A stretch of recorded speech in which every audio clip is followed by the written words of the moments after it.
குமாரசாமி ராஜா விடுதலை போராட்டத்தில் ஒரு மாவட்ட கழகம் ஆகியவற்றின் தலைவராக செயல்பட்டார். சட்ட மறுப்பு இயக்கத்தில் பங்கேற்றதற்காக அவர் கைது செய்யப்பட்டார்.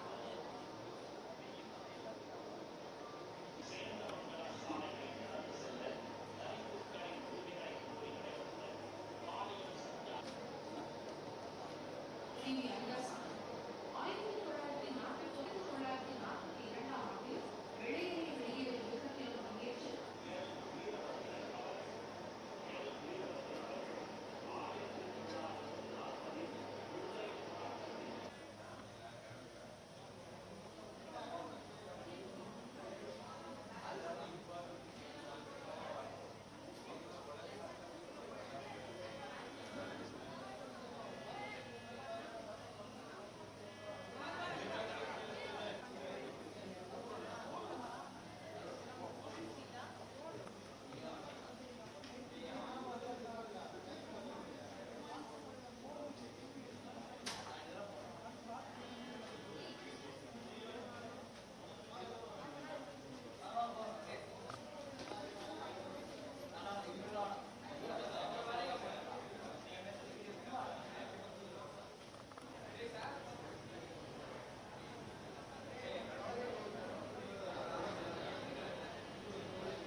We extend a hearty welcome to the Honorable Governor who is here for the book release function. புத்தக வெளியீட்டு விழாவிற்கு வருகை தந்துள்ள மாண்புமிகு ஆளுநர் அவர்களை வருக வருக என்று வரவேற்கின்றோம். மாண்புமிகு இணையமைச்சர் அவர்களை வருக வருக என்று வரவேற்கின்றோம். சிறப்பு விருந்தினராக வருகை தந்துள்ள டாக்டர் சுதா சேஷியின் பேராசிரியர் காமகோட்டி அவர்கள், அண்ணா பல்கலைக்கழகத்தின் துணைவேந்தர் டாக்டர் ஆர் வேல்ராஜ் அவர்களையும் வருக வருக என்று வரவேற்கின்றோம்.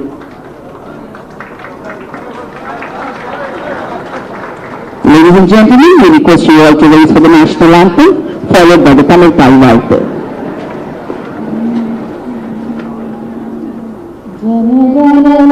अधिनायक जय हे भारत भाग्य विधाता, पंजाब सिंध गुजरात मराठा द्राविड उत्कल बंगा, विंध्य हिमाचल यमुना गंगा उच्छल जलधि तरंगा, तव शुभ नामे जागे तव शुभ आशीष मांगे, गाए तव जय गाता, जन गण मंगलदायक जय हे भारत भाग्य विधाता, जय हे जय हे जय हे जय जय जय जय हे. நீராறும் கடலுடுத்த நிலமடந்த கெழிலொழுகும், சீராறும் வதனமென திகழ்பரத கண்டமிதில், தெக்கணமும் அதிசிறந்த திராவிடனல் திருநாடும், தக்க சிறு பிறை நுதலும் தரிதனரும் திலகமுமே, அத்திலக வாசனை போல அனைத்துலகும் இன்பமுற, எத்திசையும் புகழ் மணக்க இருந்த பெரும் தமிழனங்கே, தமிழனங்கே உன் சீரிழமை திறம் வியந்து செயல் மறந்து வாழ்ந்ததுமே வாழ்ந்ததுமே வாழ்ந்ததுமே.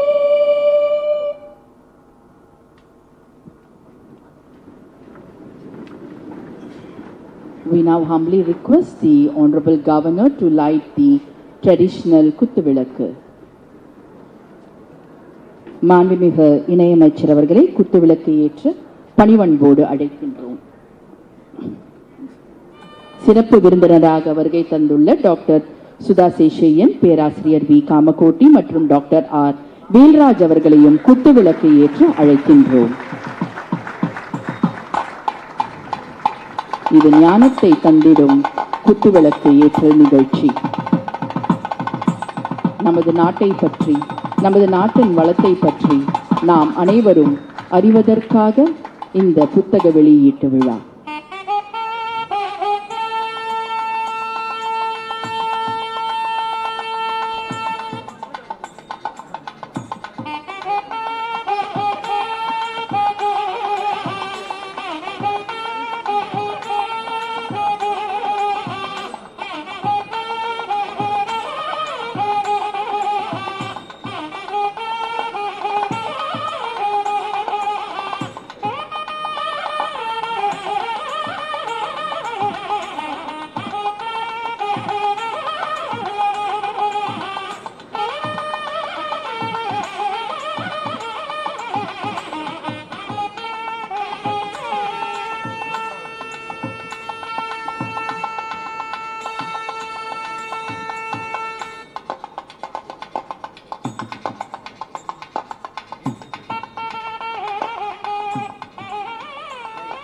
Thank you, sir. Thank you so much. Now we have ushered in the blessings of the Almighty by lighting the beautiful lamp. And now, அண்ணா பல்கலைக்கழகத்தின் துணைவேந்தர் டாக்டர் ஆர் வேல்ராஜ் அவர்களை வரவேற்புரையாற்ற அழைக்கின்றோம். We request the Vice Chancellor of Anna University to deliver the welcome address.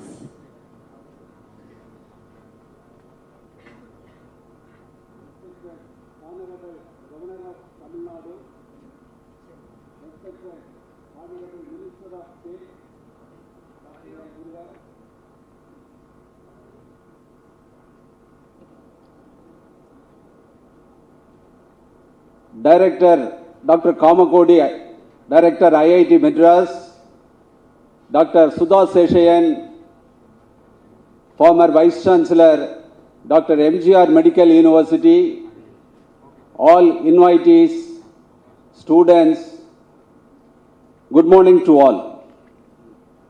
We all have gathered here to feel the analogy between two great leaders. One said, the Constitution is not mere lawyer's document. It is a vehicle of life, and its spirit is always the spirit of age. Following these words, the other said, our Constitution is a ray of hope.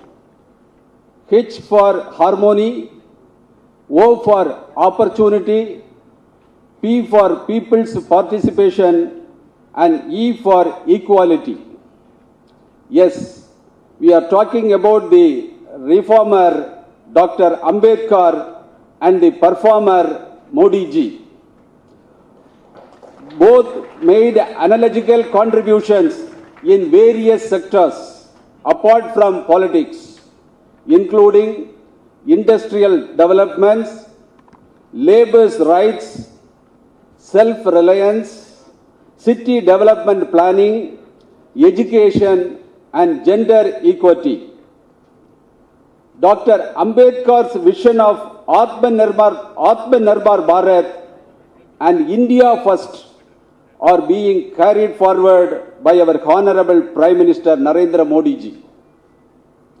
This is a joyous occasion to release the Tamil version of two books. One, Ambedkar and Modi, Reformers' Ideas, Performers' Implementation. That is, சீர்திருத்த சிந்தனைகள் செம்மையான செயல்பாடுகள். The second book, Modi at 20, Dreams Meet Delivery, நனவாகும் கனவுகள்.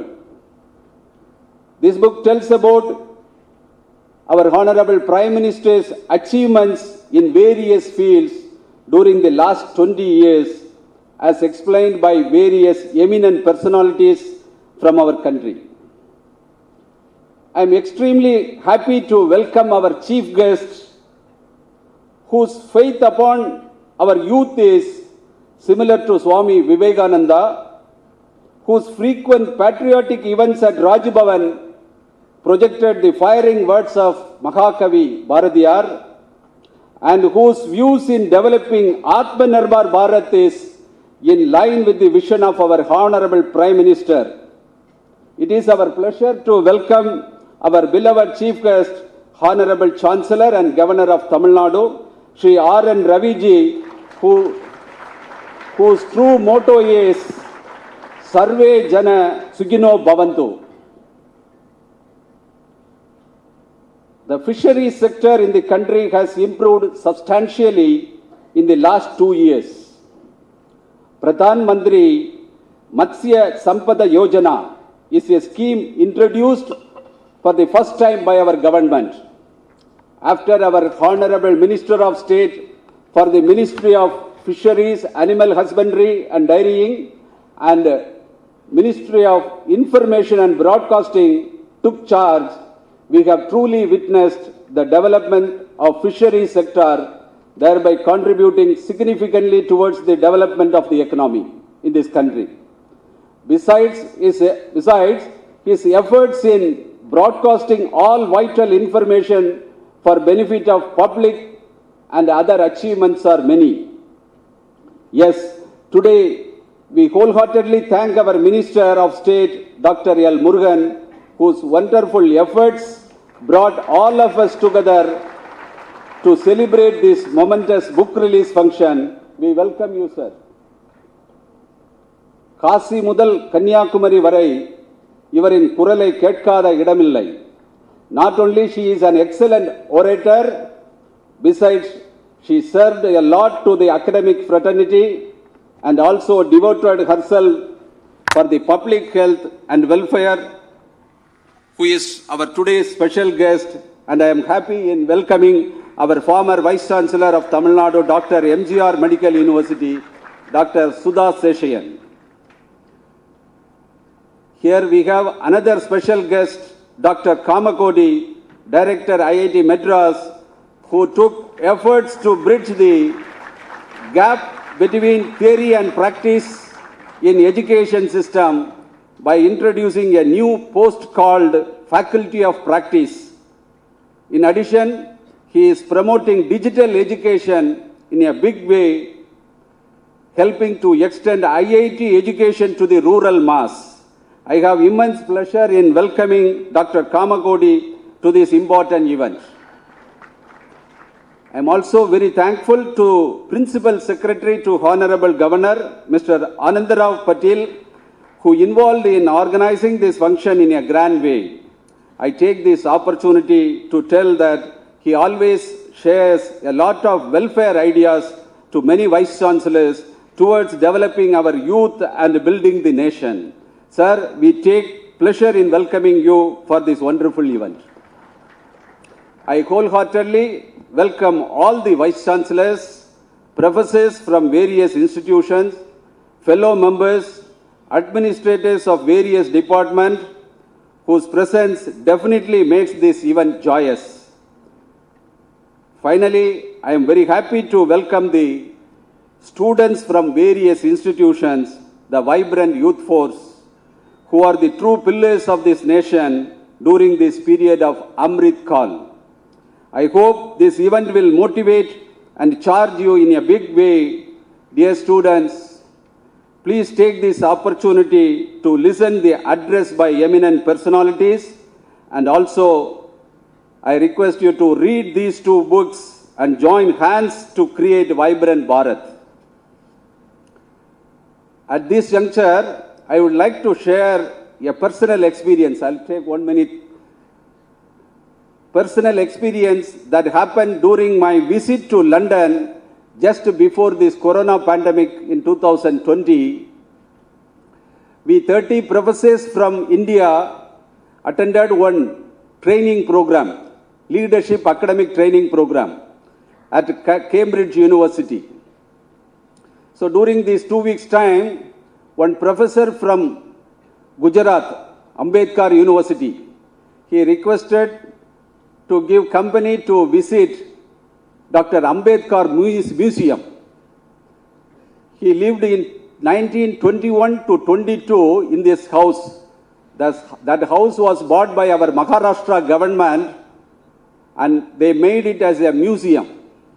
We both went there. Unfortunately, that museum, that house was closed during that day. Though it was a working day, there the closing date is one of the working day. He was very upset. He was going around the house trying to see what is there inside the house. Then what he did know, he prostrated in front of the house and paid his respect like people pray in temples. This heart-touching, emotional incident illustrates the high regards people have towards the great leader Dr. Ambedkar. This book, Ambedkar and Modi ji, presents a convergence between the ideals of Dr. B.R. Ambedkar and New India's development journey. Focus is laid on infrastructure, education, socio-economic mobility, gender equality, self-reliance in the 12 chapters of these books. Courage, generosity, knowledge, motivation are the 4 essential elements of a successful leader. We all understood that India is now holding such a leader who is the right person to make India to feel proud and witnessed in G20 presidency. The leader who replicated the ideology of equality of Ambedkar by saying Vasudeva Kudumbakam, one earth, one family and one future.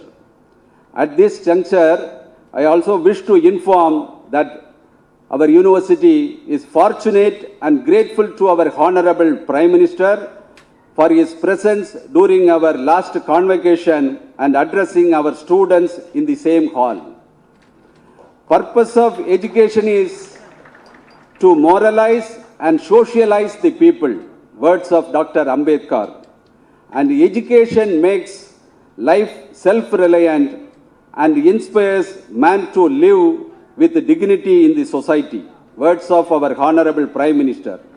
And this shows that our Honorable Prime Minister follows the footsteps of social leader Dr. Ambedkar, and hence we are sure modern India will turn as Vishwaguru and show its legacy and heritage to all the global countries in the coming days.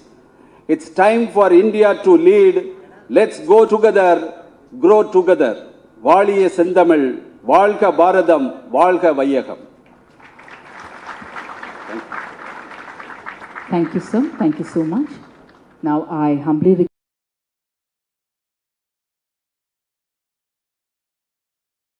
now done. Now we request the Honorable Minister of the State to felicitate Thiru Alliance Srinivasan, the publisher of the book. We now call upon Thiru Alliance Srinivasan, the publisher, who will be felicitated by the... Ladies and gentlemen, an AV on the thoughts of the dignitaries from various walks of life on the books Modi at 20 and Ambedkar and Modi. Of India, knowledge of detail, yet the confidence to delegate. So that's the sense which I have of this Prime Minister with whom I have worked. Prime Minister Modi ji has always ensured an effective government response in times of calamities. His hands-on style of functioning ensures unwavering commitment. Wonderful articulation. He has presented very well various aspects relating to Modi, and has also aptly reviewed the contents of the book. The best thing about this book is it documents a governance model. Here when we talk about Modi model of governance. He's one of those simplest prime ministers who thinks high.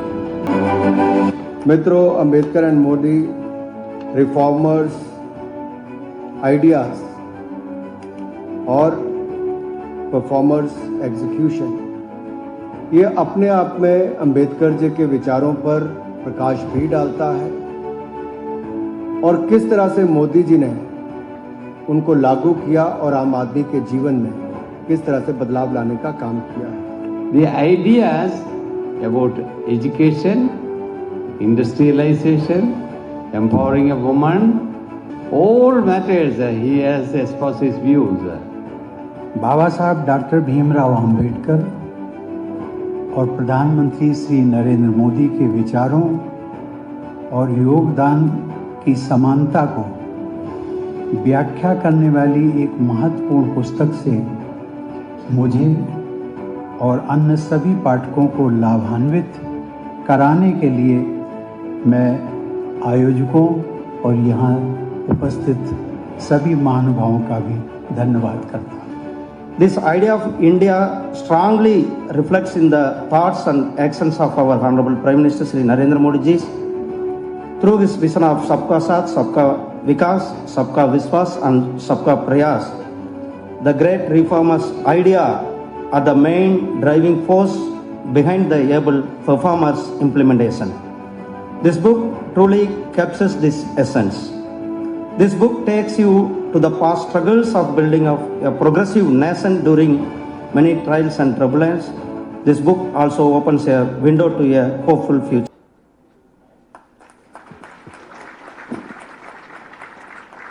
Thank you so much.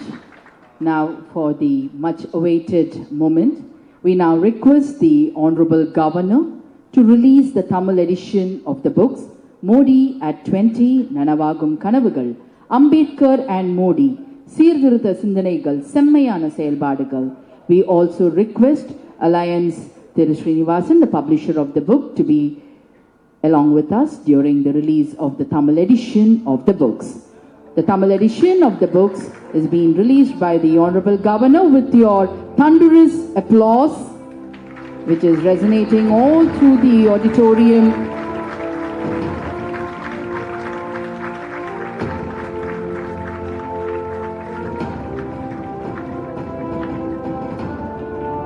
The book Modi at 20 is being released. The Tamil edition of the book. Now the Tamil edition of the book Ambedkar and Modi. சீர்திருத்த சிந்தனைகள் செம்மையான செயல்பாடுகள் is being released by the Honorable Governor and the other dignitaries are releasing it.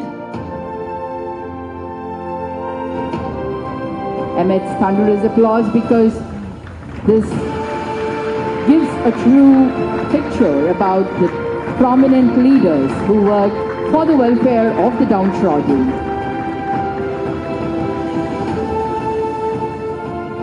Thank you, sir.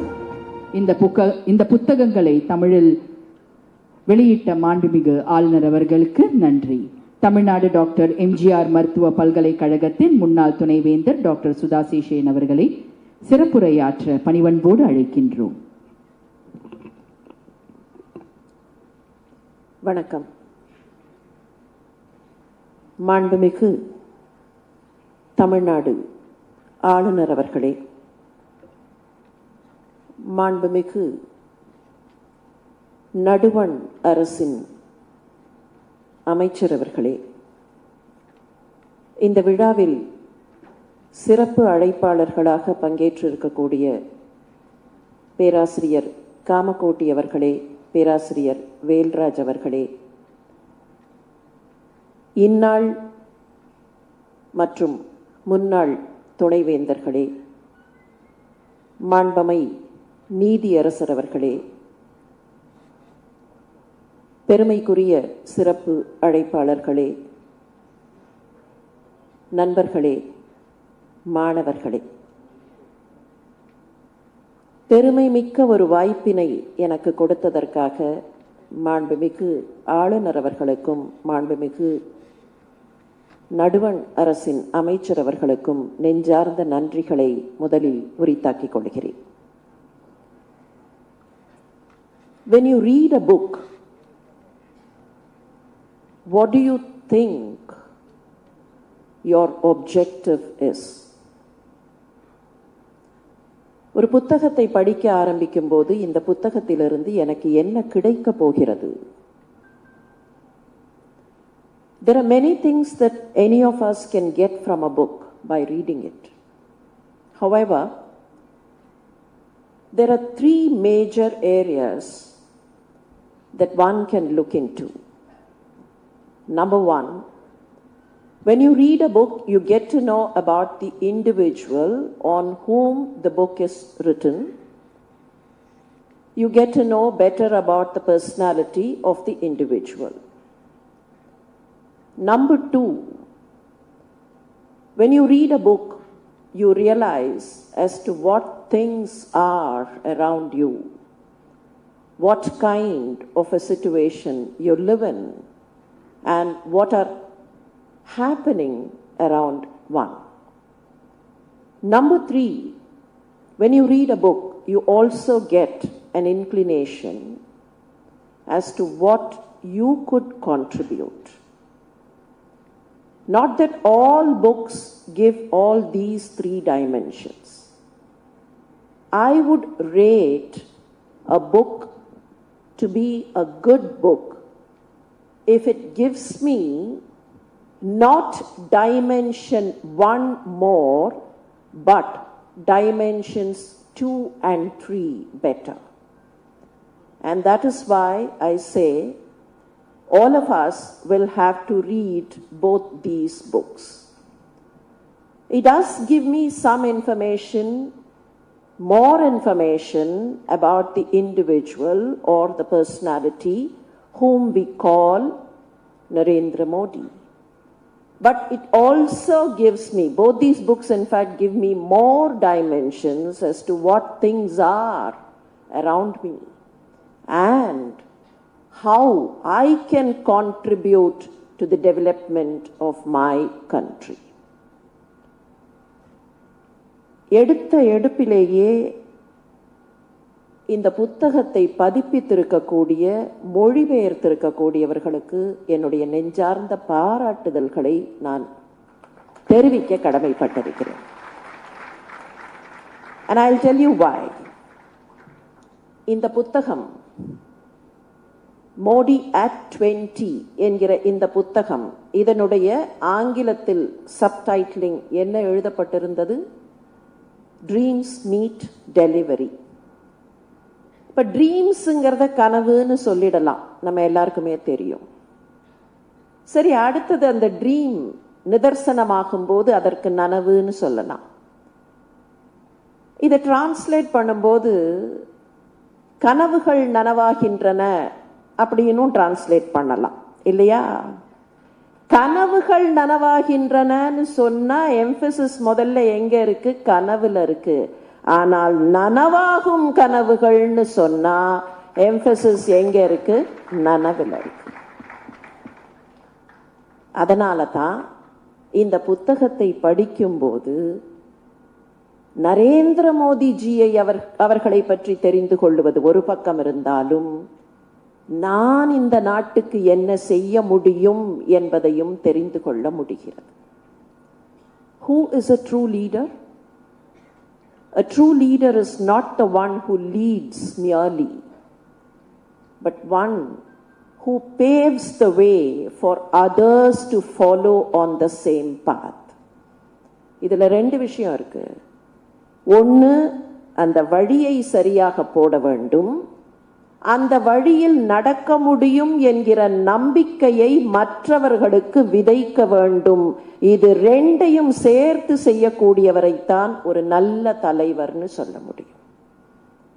ஒரு நல்ல தலைவருடைய பல்வேறு பரிமாணங்களை இந்த இரண்டு நூல்களும் நமக்கு தருகின்றன. ஒரு சில எடுத்துக்காட்டுகளை மாத்திரம் இங்கே இருக்கக்கூடிய மாண்புமை ஆளுநர் அவர்களுடைய அனுமதியோடும் மாண்புமை அமைச்சர் அவர்களுடைய அனுமதியோடும் உங்களுக்கு தெரிவிக்க கடமைப்பட்டிருக்கிறேன். ஷோபனா காமினேனி அவர்கள் எழுதியிருக்கக்கூடிய ஒரு கட்டுரையில் பெண் குழந்தைகளின் கல்வியை பற்றி குறிப்பிடுகிறார். நமக்கெல்லாம் தெரியும், பேட்டி பச்சாவ் பேட்டி படாவ் என்பதுதான் நம்முடைய பாரத பிரதமர் அவர்களுடைய தாரக மந்திரம். பெண் குழந்தைகள் மதிக்கப்பட வேண்டும் என்பது மாத்திரமில்லை, பெண் குழந்தைகள் கல்வி அளிக்கப்பட வேண்டும் என்பதும் இந்த திட்டத்தினுடைய மிகப்பெரிய நோக்கம். நான் மருத்துவத்துறையிலிருந்து வருபவள். 20 ஆண்டுகளுக்கு 25 ஆண்டுகளுக்கு முன்னர் உசிலம்பட்டி பகுதியில் நிறைய பணியாற்றி இருக்கிறேன். இப்போதைய இளைய தலைமுறைக்கு தெரியுமா என்று எனக்கு தெரியவில்லை. ஆனால் உசிலம்பட்டி போன்ற பகுதியில் சின்னஞ்சிறு கருக்களை, அந்த குழந்தைகளை, பெண் கருக்களை நெல்மணியை பாலில் போட்டு அந்த நெல்மணி தொண்டையில் சிக்கி அந்த குழந்தைகள் மூச்சு விட முடியாமல் இறந்து போவது வழக்கமாக இருந்தது. அதை வைத்து திரைப்படம் கூட வந்தது, கருத்தம்மா என்று ஒரு திரைப்படம் வந்தது. பெண் குழந்தைகள் வேண்டாம் என்கிற ஒரு எண்ணம் நாட்டில் பரவலாக பல பகுதிகளில். காரணம், girls will have to endure many things in their lives என்கிற கவலை. அந்த கவலையை போக்கடிக்கக்கூடிய ஒரு பெரிய திட்டம்தான். அந்த திட்டம் எப்படியெல்லாம் உதவி இருக்கிறது என்பதை ஒரு பெண் இந்த கட்டுரையில் கொடுத்திருப்பது, it is the real women empowerment which is got implemented என்பதை புரிந்து கொள்ள முடிகிறது. அதே போல இன்னொரு கட்டுரை, இந்த கட்டுரையினுடைய தலைப்பு மிக அற்புதமான தலைப்பு, மோடி பகீரத பிரயாசி. பகீரத பிரயாசி ஆங்கிலத்தில் ரொம்ப ஸ்டைலிஷா சொல்லும் போது இட்ஸ் அன் ஹெர்கூலியன் டாஸ்க் என்று சொல்லிவிட்டு விடுவோம். நம்ம நாட்டில் பகீரதன் எவ்வளவு கஷ்டப்பட்டார் என்பதை அந்த ஸ்டைலில் சொல்ல மாட்டோம். இங்க மேனேஜ்மெண்ட் ஸ்டூடெண்ட்ஸ் இருந்தா கொஞ்சம் நினைத்து பாருங்கள், what did Bhagiratha do? In management, you talk about taking over a sick company. Bhagirath was literally taking over a sick company. அவருக்கு முன்னால வாழ்ந்தவர்கள் செய்ய முடியாத ஒண்ண ஒரு sick company he took it over. அதுக்கப்புறம் he encountered certain difficulties. Ganga வரணும், கங்கை வந்தா பூமி தாங்காது. He had to take over another partner, and Shivaperuman became Bhagiratha's partner. Now if you try and relate Bhagiratha's story with all principles of management, starting from the time of Fayol down to current management principles, you will find everywhere it fits in beautifully. பகீரத பிரயாசி என்கிற பெயரோடு பாரத பிரதமர் அவர்களை பற்றிய இந்த கட்டுரையில் ஒரு முக்கியமான விஷயம் சொல்லப்பட்டிருக்கிறது. நம்முடைய நாட்டில் இருக்கிற பழைய கதைகள், பழைய நிகழ்ச்சிகள், பழைய பெருமைகள் இவற்றையெல்லாம் சில ஆண்டுகளுக்கு நாம் மறந்து போயிருந்தோம். பாரத பிரதமர் அவற்றையெல்லாம் நினைவுபடுத்துகிறார் என்பதுதான். இதுல என்ன பெரிய முக்கியத்துவம் அப்படின்னு நீங்க கேட்கலாம். Because the crowd here is a little academically oriented, I would want to state this. In today's world, we think science is something different from philosophy and spirituality. I belong to a scientific world, and I have always faced the question, how is it that science and spirituality can be related? இங்க இருக்கக்கூடியவர்கள்ட்ட நான் ஒரே ஒரு கேள்வியை கேட்க ஆசைப்படுகிறேன். What do you call your doctoral degree in whatever faculty you are in? Agriculture, humanities, nanotechnology, law, diabetology? Please tell me, what do you call your doctoral degree? Expand your doctoral degree.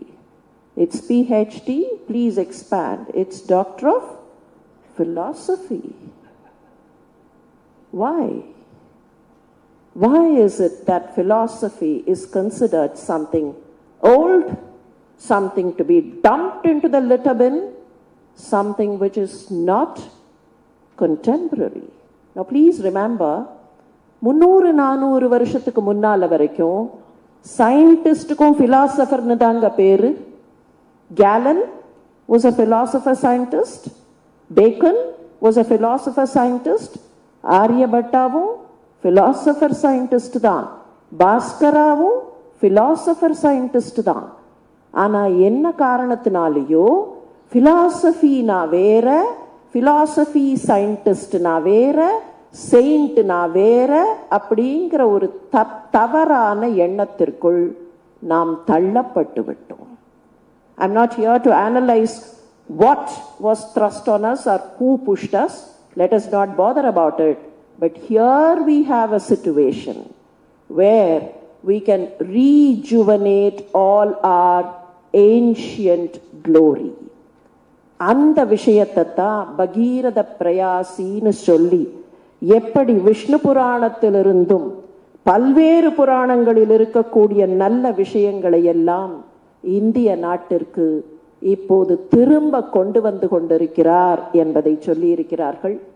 This is where each one of us feel that we can contribute. ஒரு லீடருடைய பயணத்துல நாம contribute பண்ண முடியும் என்பது இந்த இடத்தில் தான் நமக்கு புரிய வருகிறது.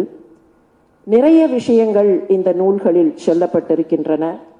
இன்ஃபேக்ட் குழந்தைகளுக்கு எப்படியெல்லாம் உதவ முடியும் என்பதை பற்றியும், மக்கள் திட்டங்களாக எப்படி எல்லா திட்டங்களும் மாறிக்கொண்டிருக்கின்றன என்பதை பற்றியும் சொல்லியிருக்கிறார்கள். G20 is a very strong example. சாதாரணமா இந்த மாதிரி ஒரு G20 மாதிரி ஒரு விஷயம் வந்தா யாரோ நடத்துறாங்க, கவர்மெண்ட் நடத்துது, யாரோ இருக்காங்க, not the average citizen would get involved. But today we have a situation where யாரோ இல்ல, எங்கேயோ நடக்கிற விஷயம் இல்ல, இது நாம எல்லாரும் சேர்ந்து செய்ய முடியும். நம்முடைய லோக் சக்தி, நம்முடைய மக்கள் சக்தி என்பதாக நினைக்கக்கூடிய ஒரு சூழல் உருவாகி இருக்கிறது. I will not reel out the names of several of these schemes and projects. You all know better. ஆனால் இது எல்லாத்திலையும் all of us can participate, all of us can contribute என்பதுதான் இந்த திட்டங்களினுடைய பெருமை. அதே மாதிரி அந்த ஜிபேயை பற்றி ஜிபே இபே அந்த டீட்டெயில்ஸை பற்றி ஒரு கட்டுரையில் ஒரு வரி எனக்கு மிகவும் சொல்லப்போனால் கண்களில் கண்ணீரை வரவழைத்த வரி என்று கூட சொல்லலாம். நமக்கெல்லாம் தெரியும் பாரத பிரதமரின் ஜன்தன் யோஜனாவை பற்றி, அதில் இருக்கக்கூடிய சப் ஸ்கீம்ஸ் பற்றி எல்லாம் தெரியும். அதில் ஒரு வரி, அந்த வரியை படித்து காட்டுகிறேன். இதற்கும் அப்பாற்பட்ட விஷயம், அதுதான் சுவாரஸ்யம். இந்த திட்டத்தில் அதிக எண்ணிக்கை மட்டுமே இதன் சிறப்பு அம்சம் அல்ல, இதற்கும் அப்பாற்பட்ட விஷயம், அதுதான் சுவாரஸ்யம். முறையான நிதிக்கு அவர்கள் தகுதி பெற்றவர்கள் என்ற விஷயமே கோடிக்கணக்கானவர்களுக்கு ஒரு வித்தியாசத்தை ஏற்படுத்தும் கண்ணியத்துக்கும் போராட்டத்துக்குமான வேறுபாடு. I do not know how many of you understand this sentence. I will just quote an example and conclude with that. குஜராத்தில் பூகம்பம் ஏற்பட்ட போது அந்த பூகம்பத்தினுடைய ரிலீஃப் பணிகளில் ஈடுபடக்கூடிய வாய்ப்பு எனக்கு கிடைத்தது. ஏறத்தாழ 10-12 நாட்கள் குஜராத்தினுடைய அந்த பூகம்ப பூமியில் தங்கியிருந்து அங்கே ரிலீஃப் செய்யக்கூடிய வாய்ப்பு கிடைத்தது. அந்த ரிலீஃப் மெஷரில் பார்ட்டிசிபேட் பண்ண போது கண்முன்னால் ஒன்றை பார்த்தேன். நிறைய பேர் வீடுகள் இழந்தவர்கள், சொத்து சுகங்களை இழந்தவர்கள், சொந்தங்களை இழந்தவர்கள், கைகளில் சின்ன குழந்தையோடு அந்த ரிலீஃப் கேம்ப்ல தங்கி இருந்தவர்கள். அந்த ரிலீஃப் கேம்ப்ல ஒன்று நடக்கும். முதல்ல எங்களில் சில பேருக்கு புரியவில்லை. காலையில் ஒரு 3 மணி அந்த விடிகாலை நேரத்தில் வாலண்டியர்ஸ் வருவாங்க. வந்து நாங்களும் வாலண்டியர்ஸாக போவோம். 3 மணிக்கு போகலான்னு சொல்லுவாங்க. திங்க் ஆஃப் இட், ரிலீஃபில் 3 மணிக்கு போகலான்னு சொன்னால் ராத்திரி 12 மணிக்கு தான் வந்திருப்போம். திருப்பி 3 மணிக்கு போகணும்னா கொஞ்சம் கஷ்டமாக இருக்கும். பட் தே வில் இன்சிஸ்ட் 3 மணிக்கு போகணும்.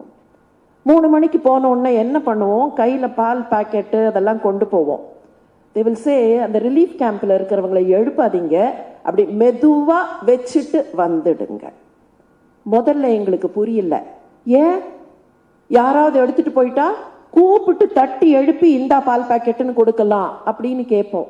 But then they told as the secret behind.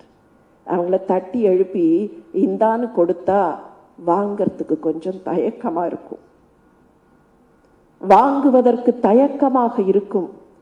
நாம இந்த நிலைமைக்கு வந்துட்டோமே அப்படிங்கிற தயக்கம் அவங்களுக்கு இருக்கும். அதனால அவங்களுக்கு கொடுக்கும் போது வச்சுட்டு வந்துட்டா அதுக்கப்புறம் காலையில எழுந்து பார்த்து அவங்க எடுத்துப்பாங்க. That is the sentiment. அதுதான் இந்த ஜன்தன் யோஜனால எங்களுக்கு முறையாக கிடைப்பது. It will come through automatically to our bank accounts. We don't have to go and stand and receive it. It will automatically come to my bank account என்கிற போது நாங்கள் பெறுகிற இது நியாயமாக வருகிறது, கண்ணியமாக வருகிறது என்கிற அந்த கீப்பிங் அப் த ஆனர், அந்த ஃபீலிங் இருக்கும் என்பதை தொட்டு காட்டி இருக்கிறார்களே. லோக் சக்தியின், மக்கள் சக்தியின் பெருமை அதுதான். What I learn from these 2 books is not about the individual personality. I do get something about the individual personality, but அது முக்கியம் இல்லை. மோடிஜி என்கிற அந்த இண்டிவிஜுவல் பர்சனாலிட்டிக்கு அப்பாற்பட்டு what is my country and how can I contribute to my country by keeping up the honor of my fellow citizens என்கிற ஒரு எண்ணம் கிடைக்கிறது பாருங்கள். அதுதான் இந்த 2 புத்தகங்களின் வெற்றி. இந்த 2 புத்தகங்களையும் படிப்பதற்கும், படித்து நிறைய விஷயங்களை புரிந்து கொள்வதற்கும், படித்தவற்றை வாழ்க்கையில் செய்வதற்கும் நிறைவான வாய்ப்பை தந்திருக்கக்கூடிய அத்தனை பேருக்கும் என்னுடைய நெஞ்சார்ந்த நன்றிகளை உரித்தாக்கி, தயவு செய்து இந்த 2 புத்தகங்களையும் என்னுடைய இளைய நண்பர்களே அத்தனை பேரும் படியுங்கள் என்கிற ஒரு வேண்டுகோளையும் வைத்து விடைபெறுகிறேன். வணக்கம். Thank you, ma'am. Thank you so much. Your emotional insight about the book has not only prompted the young minds to grab these books, but also has made them to think that what they should do for the country for its development. Thank you so much. இந்திய தொழில்நுட்ப கழகத்தின் இயக்குனர் திரு காமகோட்டி அவர்களை சிறப்புரையாற்ற பணிவன்போடு அழைக்கின்றோம்.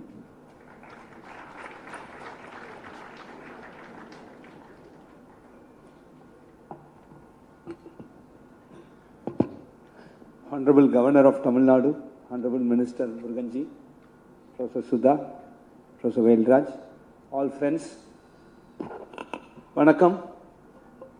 Today is a very, very important occasion.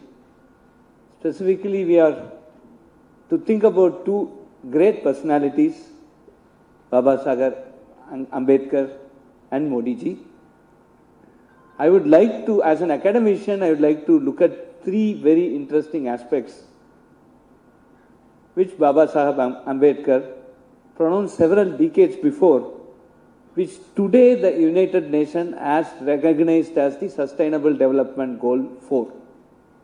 Number one is equitable access to education. Number two, Baba Saheb Ambedkar was such a visionary that he looked at the world as an age of machinery. And he was also the person who had put out saying that skill development is as equal, as important as higher education. I think these three are really important today as we are moving towards a nation with lot of youth. We have the maximum number of youth at the age group of 15 to 40. We have the maximum number of requirements in terms of skill and employment. And as we are moving towards Industry 4, these 3 points become extremely important. And I would like to see how this dream of such a great personality, which was several decades before, has come to reality under the leadership of our beloved Prime Minister Modi ji. The first, there was a Pradhan Mantri Kaushal Vikas Yojana and the National Apprenticeship Promotion Scheme. Today, several lakhs of people have been benefited by these two schemes. The foundation of this, or the vision of this, was very well pronounced by Baba Saheb Ambedkar under his emphasis on skill development over higher education. What we see with awe today is Modi ji's multifaceted approach to serve our country. Every idea that had come out, and subsequently the way it is implemented, as Sudhaji mentioned, the Jan Dhan Yojana, the impact it had on the people is something amazing, and it's actually a manual. These two books are manuals for every person to carefully study and look at all these aspects and understand these aspects and put it to practice. I must briefly touch upon the National Education Policy 2020, which was a culmination of multiple ideas that had been put under experimentation, and the effects of this had been realized, and that has been consolidated in this National Education Policy. One was multidisciplinary education.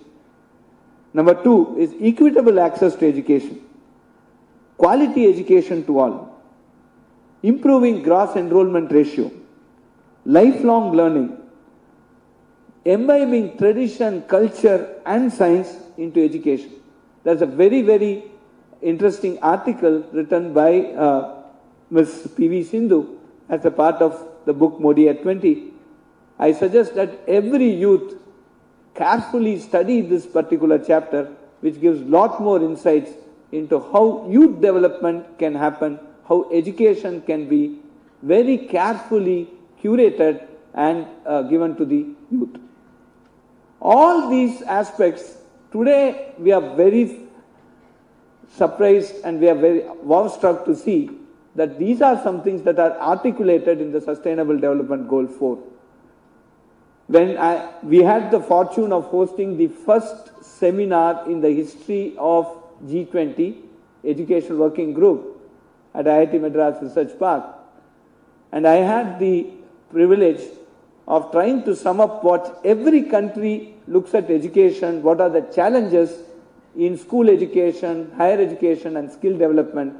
And I must tell you that every problem that were stated by each of the country, every challenges that were stated by each of the country, India has certainly looked into the solution, and either they have implemented a solution or in the process of implementing a solution. This gave us enormous insight into what education means in the world scenario.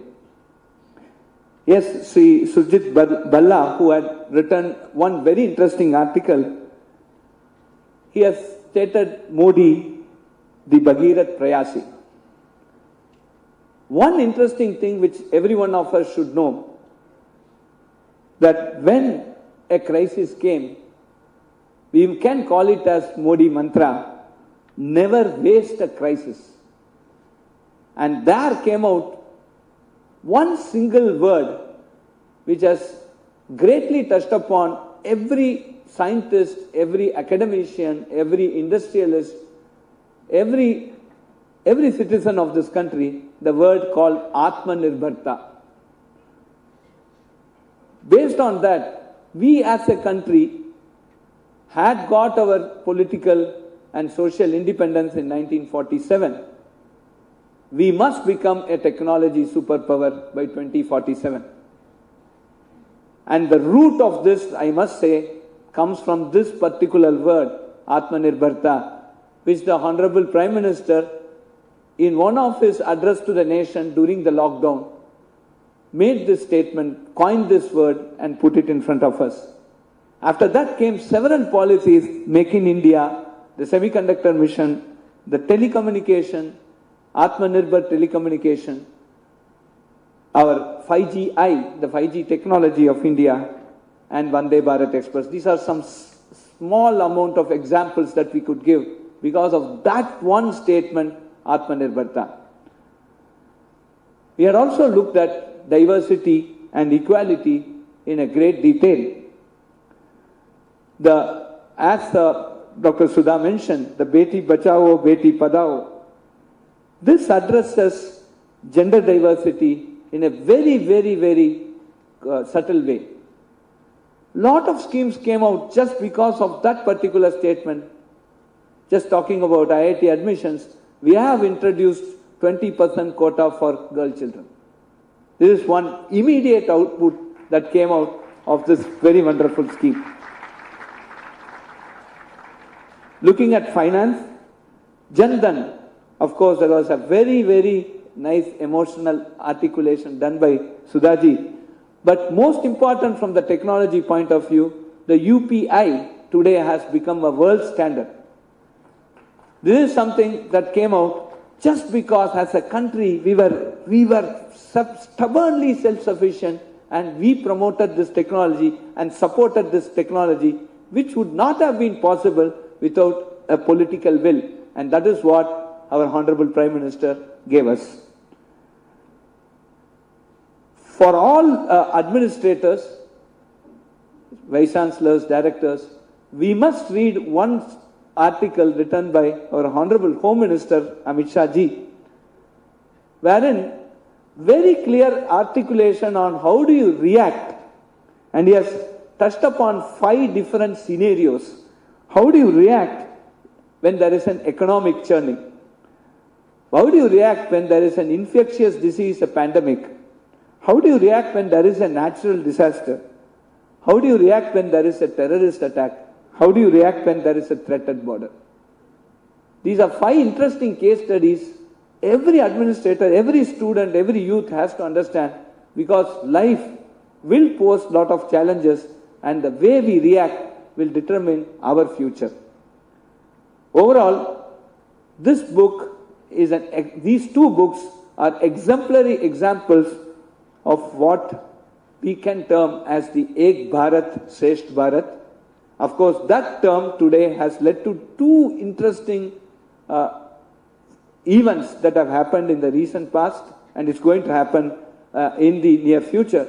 One was the Kashi Tamil Sangamam and the Yuva Sangamam that is going to happen, where youth from different states are going to visit other states, and there will be a very, very important concentration of understanding each other's culture and appreciating the unity in diversity which India as a country alone in the world is giving us.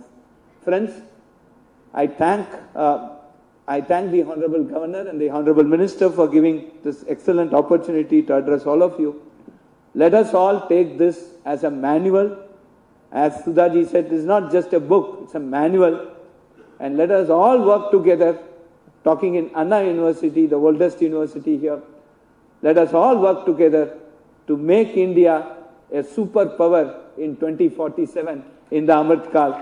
And I think that is the greatest gift we will give to our beloved Prime Minister Narendra Modi ji. Thank you very much. Thank you, sir. Thank you so much. You have inspired the students that by reading this manual, they can தமிழ்ல சொல்லணும்னா தடைக்கற்களை படிக்கற்களாக மாற்ற முடியும் என்ற நம்பிக்கை இந்த புத்தகம் மாணவர்களுக்கு அளிக்கின்றது. தற்போது மாண்புமிகு தகவல் ஒலிபரப்பு, மீன்வளம், கால்நடை பராமரிப்பு மற்றும் பால்வளத்துறை இணை அமைச்சர் அவர்களை உரையாற்ற பணிவன்போடு அழைக்கின்றோம்.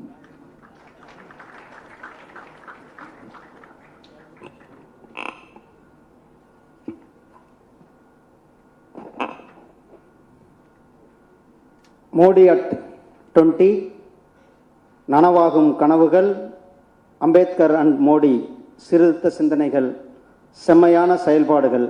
இந்த புத்தகத்தை வெளியிட்டு இங்கு சிறப்புரை ஆற்ற வருகை தந்திருக்கின்ற மாண்புமிகு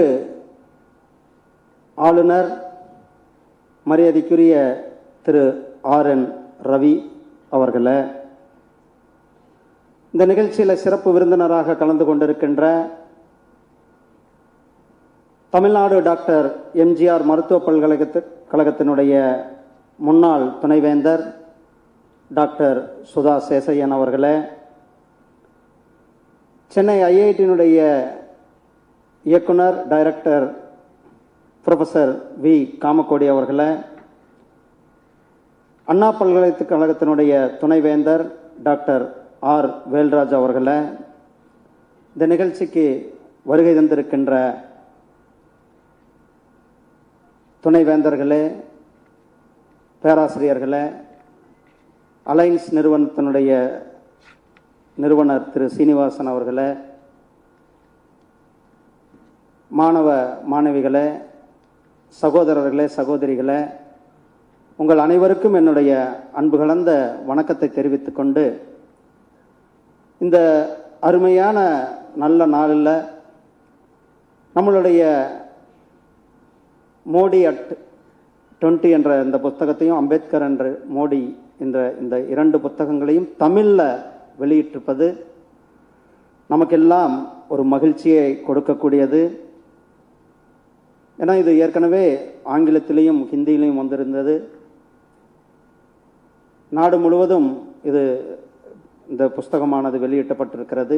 இன்றைக்கு குறிப்பாக நம்மளுடைய தமிழில் அதுவும் குறிப்பாக இந்த அண்ணா யூனிவர்சிட்டி, இந்த பேர் வாய்ந்த அண்ணா யூனிவர்சிட்டியில் வெளியிட்டிருக்கிறோம்.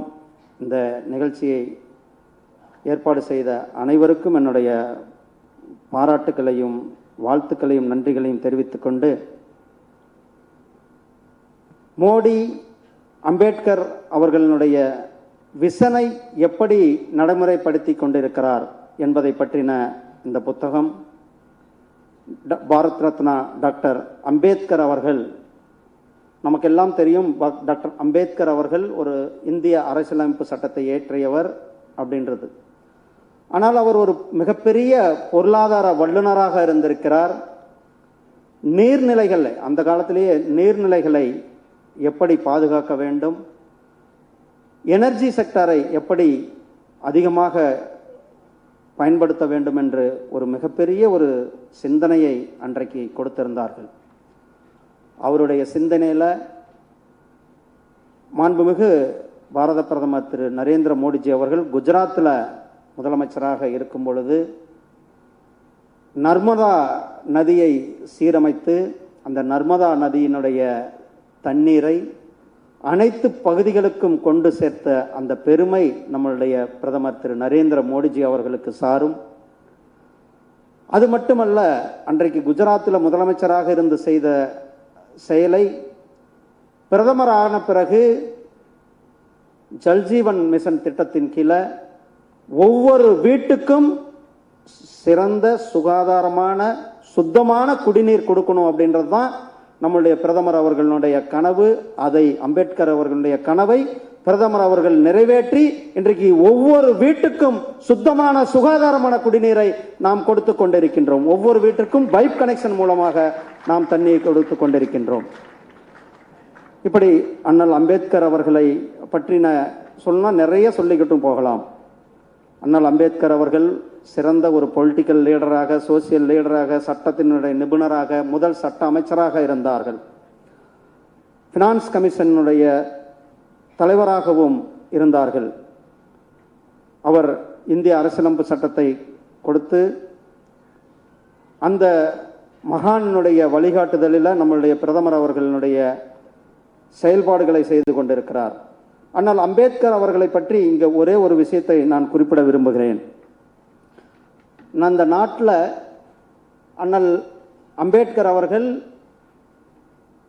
சமூக சீர்திருத்தத்திற்காக பாடுபட்டார், தீண்டாமைக்கு எதிராக பாடுபட்டார். அதே நேரத்தில் மிக சிறந்த பல்கலைக்கழகத்தில் படித்து இந்திய அரசியலமைப்பு சட்டத்தை எழுதி இந்திய அரசியலமைப்பு சட்டத்தை வடிவமைத்து நமக்கு கொடுத்தார். நாட்டில் எல்லாருக்குமே நினைவு சின்னங்கள் இருந்தது. ஆனால் அண்ணல் அம்பேத்கர் அவர்கள் பிறந்த வீடு எங்கிருந்ததுன்னு யாருக்குமே தெரியாது. அண்ணல் அம்பேத்கர் அவர்கள் கடைசியாக வாழ்ந்த இடம் எங்கிருந்ததுன்னு யாருக்குமே தெரியாது. இதையெல்லாம் அடையாளப்படுத்தி 2015 நம்மளுடைய பிரதமர் திரு நரேந்திர மோடிஜி அவர்கள் அண்ணல் அம்பேத்கர் அவர்களுடைய 125வது பிறந்த தினத்தை முன்னிட்டு அந்த வருடம் முழுவதும் அவருடைய பிறந்த தினத்தை கொண்டாடுவதோடு அண்ணல் அம்பேத்கர் அவர்கள் பிறந்த இடமான மத்திய பிரதேசத்தில் இந்தூர் பக்கத்தில் மகு என்ற அந்த இடத்தினுடைய அந்த இடத்தை புனரமைத்து, அதே டெல்லியில் இருக்கின்ற அண்ணல் அம்பேத்கர் அவர்கள் கடைசியாக மறைந்த இடம் நம்மளுடைய ப்ரொஃபஸர் சொன்னாங்க, அந்த லண்டனில் போய் பார்த்து நாங்கள் போக முடியலையான்ட்டு. அந்த இடத்தை பிரிட்டிஷ் அரசாங்கத்திலிருந்து எடுத்து மும்பையில் இருந்து கடைசியாக வாழ்ந்த லட்சுமி மில் என்ற இடத்தை எடுத்து, அதே மாதிரி நாக்பூரில் தீக்ஷா பூமி இந்த இடத்தையெல்லாம் கையகப்படுத்தி அண்ணல் அம்பேத்கர் அவர்களுடைய 5 இடங்களை புனித தலமாக அறிவித்து கொண்டாடிய பெருமை நம்முடைய பிரதமர் திரு நரேந்திர மோடிஜி அவர்களை சாரும். அது மட்டுமல்ல, அண்ணல் அம்பேத்கர் அவர்களுடைய 125வது ஆண்டை பிறந்த தினத்தை கொண்டாடுகின்ற நேரத்தில் அண்ணல் அம்பேத்கர் அவர்கள் சிறந்த பொருளாதார மேதையாக இருந்தார். அவரை போற்றும் விதமாக டிஜிட்டல் இந்தியா திட்டத்தின் கீழே பீம் ஆப் என்ற அண்ணல் அம்பேத்கரை போற்றும் விதமாக பீம் ஆப்பை நமக்கு கொடுத்த நம்மளுடைய பிரதமர் அவர்கள் கொடுத்தார்கள். இப்படி நம்ம பலவேறு விஷயங்களை சொல்லிக்கொண்டே போகலாம். இங்கே நானும் சில விஷயங்களை மட்டும் குறிப்பிட விரும்புகிறேன். ஏற்கனவே ஜன்தன் அக்கௌண்ட்டை சொன்னாங்க. இதுக்கு முன்னாடி ராஜீவ்காந்தி அவர்களே சொல்லியிருக்கிறார்கள், நாங்கள் ஒரு மத்திய அரசாங்கத்தினுடைய திட்டத்தை செயல்படுத்தினால் அதில் 15 ரூபாய் தான் கடைசியாக அந்த பயனாளிக்கு கிடைக்கிறது என்றதை அப்போதைய பிரதமர் திரு ராஜீவ்காந்தி அவர்கள் சொல்லியிருந்தார்கள். ஆனால் இன்றைக்கு டிஜிட்டல் இந்தியா திட்டத்தை நடைமுறைப்படுத்தி ஜன்தன் அக்கௌண்ட் அனைவருக்கும் கொடுத்து பயனாளிகளுக்கு அக்கௌண்டுகள் எல்லாம் கொடுத்து நேரடியாக பயனாளிகளுக்கு வங்கியினுடைய வங்கிகள் மூலமாக டைரக்ட் பெனிஃபிஷரி திட்டங்களை நேரடியாக பயனாளிகள் கொடுத்ததுனால அங்க 100 ரூபாய் கொடுத்தா அதே 100 ரூபாய் நேரடியாக பயனாளிகளுக்கு கொண்டு சேர்த்த பெருமை நம்மளுடைய பிரதமர் இன்றைக்கு சென்று சேர்த்து கொண்டிருக்கிறார்கள். குறிப்பாக விவசாயிகளுடைய சன்மான நிதி, ஒவ்வொரு விவசாயிக்கும் வருடத்திற்கு 6000 ரூபாய் நாம் அந்த நிதியை கொடுத்து கொண்டிருக்கிறோம். நேரடியாக அந்த விவசாயிகளுக்கு சன்மான நிதியானது 11 கோடி விவசாயிகளுக்கு டெல்லியில் ஒரு பட்டனை தட்டினா நேரடியாக விவசாயிகளுக்கு சென்று சேருது. இப்படி நேரடியாக பெனிஃபிஷரி திட்டத்தின்குள்ள பயணம் நடந்ததுனால கிட்டத்தட்ட 2 லட்சம் கோடி ரூபாய் நம்மளுடைய வரிப்பணம் மிச்சப்படுத்தப்பட்டு இன்றைக்கு வளர்ச்சி திட்டங்களுக்கு நாம் செயல்படுத்தி கொண்டிருக்கிறோம். அதுதான் நம்மளுடைய பிரதமர் அவர்கள் இந்த 20 ஆண்டுகள்ல, இந்த 8 ஆண்டுகள்ல மிகப்பெரிய ஒரு மாற்றத்தை ஏற்படுத்தி கொண்டிருக்கிறார்கள். இன்க்ளூஷன் கவர்மெண்ட் நம்ம சொன்னாங்க, எல்லாருமே அம்மா கூட அதை பற்றி ஒரு விஷயமா சொல்லியிருந்தாங்க. நம்ம எல்லாருமே ஒரு பேச தயங்கின விஷயம் இந்த நாட்டில். நம்ம இன்னைக்கு மிகப்பெரிய ஒரு நாரி சக்தி என்று சொல்லக்கூடிய மகளிர் சக்தியை அடைந்திருக்கின்றோம். ஆனால் டாய்லெட்டை பற்றி யாரு கூட பேசுறதுக்கு தயங்கப்பட்டாங்க.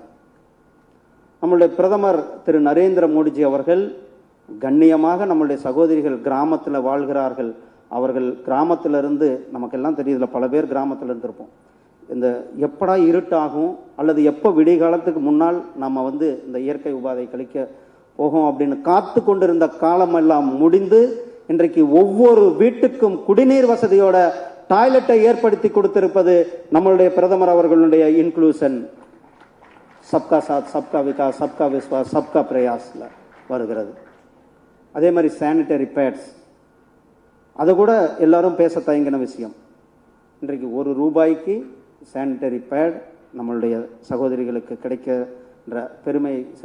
கொரோனா நேரம் ஏழை எளிய மக்கள்லாம் பாதிக்கப்படக்கூடாது, ஒருவர் கூட உணவில்லாமல் இருக்கக்கூடாது என்பதற்காக பிரதமருடைய கரீப் கல்யாண் அன்ன யோஜனா திட்டத்தின் கீழே 80 கோடி பேருக்கு இன்னும் வருகின்ற டிசம்பர் வரலுமே மாதத்திற்கு 5 கிலோ அரிசி, 1 கிலோ பருப்பு இலவசமாக கொடுக்கின்ற திட்டத்தை நாம் நடைமுறைப்படுத்தி, இப்படி சோசியல் செக்டார் நம்மளுடைய இந்த அரசாங்கம் அவருடைய இந்த 20 ஆண்டுகளில், இந்த குறிப்பாக இந்த 8 ஆண்டுகளில் சேவை, குட் கவர்னன்ஸ், அதாவது ஏழை மக்களுடைய நலன், இந்த 3ஐயும் தாரக மந்திரமாக வைத்து இந்த அரசாங்கத்தை அவர் செயல்படுத்தி கொண்டிருக்கிறார். இந்த அரசாங்கத்தின் திட்டங்களை நேரடியாக நாம் கொண்டு சேர்த்து கொண்டிருக்கின்றோம். இந்த புஸ்தகத்தை இன்னும் சொல்ல போனால் இளைய தலைமுறைக்கு நாம் என்ன சொல்ல வருகிறோம் என்பதையும், அந்த ரீஃபார்ம், பெர்ஃபார்ம், டிரான்ஸ்ஃபார்ம் இந்த மந்திரத்தின் கீழே அண்ணல் அம்பேத்கர் அவர்களுடைய ஆத்ம Nirbhar Bharat, vocal for local, local to global. நம்மளுடைய பொருள்கள் இன்றைக்கு திருப்பூர் பொருள்கள் உலகம் முழுவதும் போய் கொண்டிருக்கிறது. இன்றைக்கு நம்மளுடைய நாமக்கல் பொருள் உலகம் முழுவதும் போய் கொண்டிருக்கிறது. நம்மளுடைய கரூர் பொருள் உலகம் முழுவதும் போய் கொண்டிருக்கிறது. நம்மளுடைய கோயம்புத்தூர் பொருள் உலகம் முழுவதும் போய் கொண்டிருக்கிறது. நம்மளுடைய அம்பேத்கர் அவர்களுடைய ஆத்ம நிர்பர் கனவை நிறைவேற்றும் விதமாக நம்மளுடைய பிரதமர் அவர்கள் கொரோனா நேரத்தில் ஆத்ம நிர்பர் பேக்கேஜை கொடுத்து, நம்மளுடைய நிதி அமைச்சர் அவர்கள் ஆத்ம நிர்பர் திருமதி நிர்மலா சீதாராமன் அவர்கள் ஆத்ம நிர்பர் பேக்கேஜை கொடுத்து இன்றைக்கு உலகம் முழுவதும், குறிப்பாக நான் இருக்கிற இந்த நம்மளுடைய மீன்வளைத்துறையில் எடுத்துக்கிட்டால் ஸ்ரம்ப் எக்ஸ்போர்ட் என்று சொல்லக்கூடிய இந்த இறால் எக்ஸ்போர்ட்ல உலகத்திலேயே முதல் நாடாக நம்மளுடைய நாடு ஏற்றுமதி செய்து கொண்டிருக்கின்றோம்.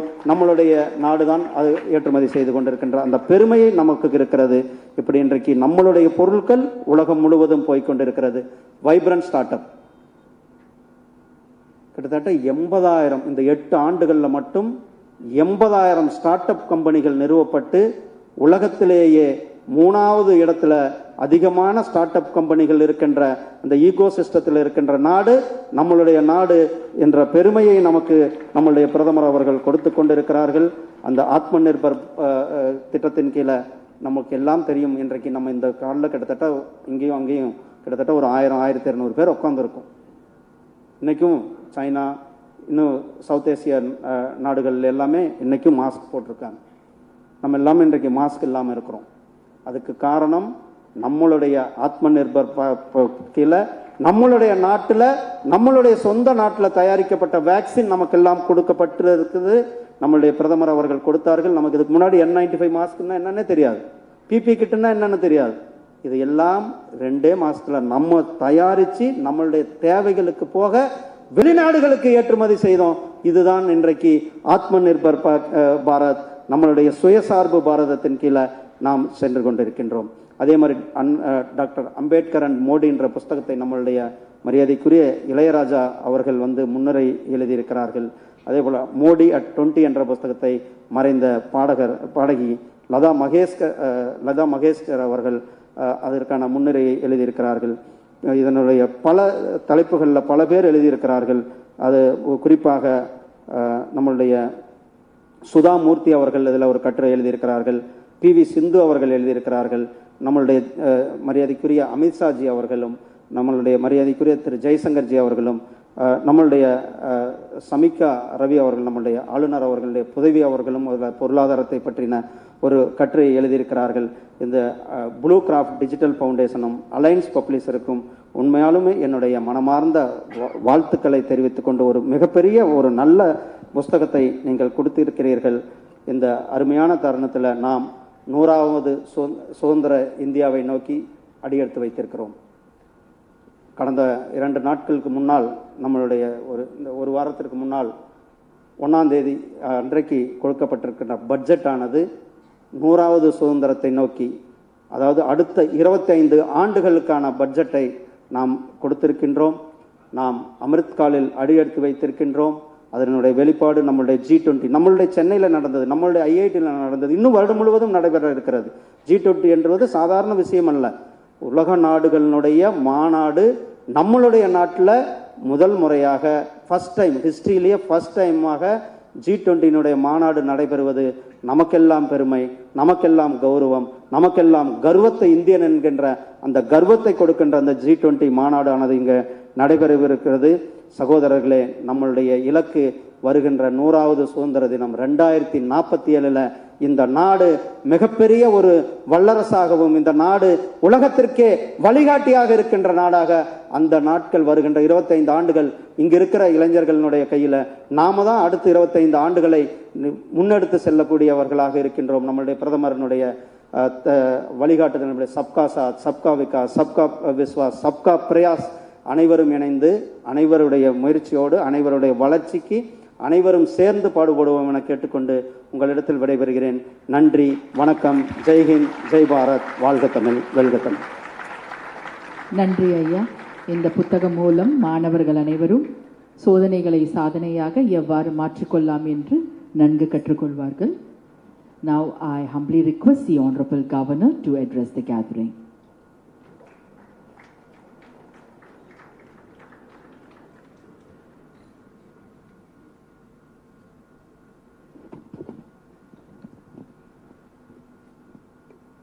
Respected Muruganji,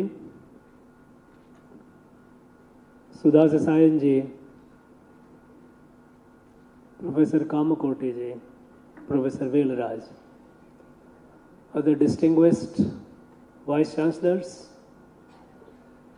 distinguished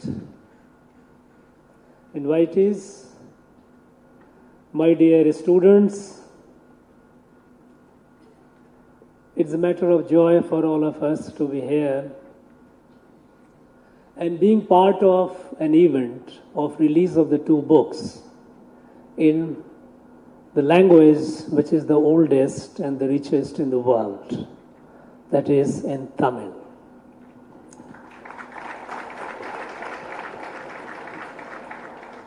These books, the 2 books were published some time back and took a while to translate it into the regional languages, and we are fortunate to have it today.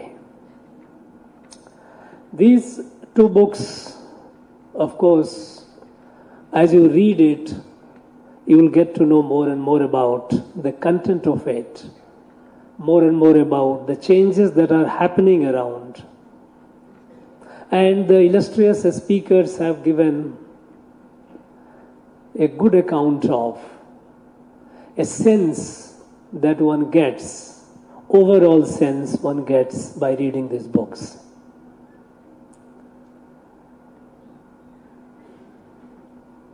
You know about the Modi at 20, different, how after Prime Minister Modi came at the helm of affairs, became the Prime Minister of India, how it has touched the life of different sections of our society. A housemaid, a youth, a sports person, industry, a small or large, national security, overall economy,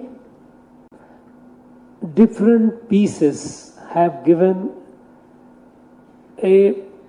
tried to give a reasonably decent account of how the lives of all sections of our society,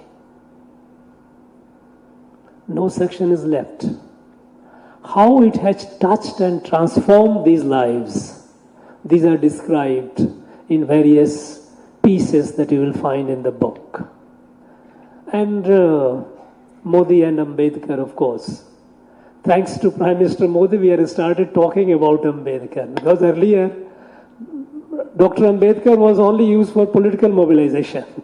People will say, they will swear by his name whenever something comes, either to accuse someone or to praise oneself, without understanding what Baba Saheb, what a kind of a person he was and what all he did for the country.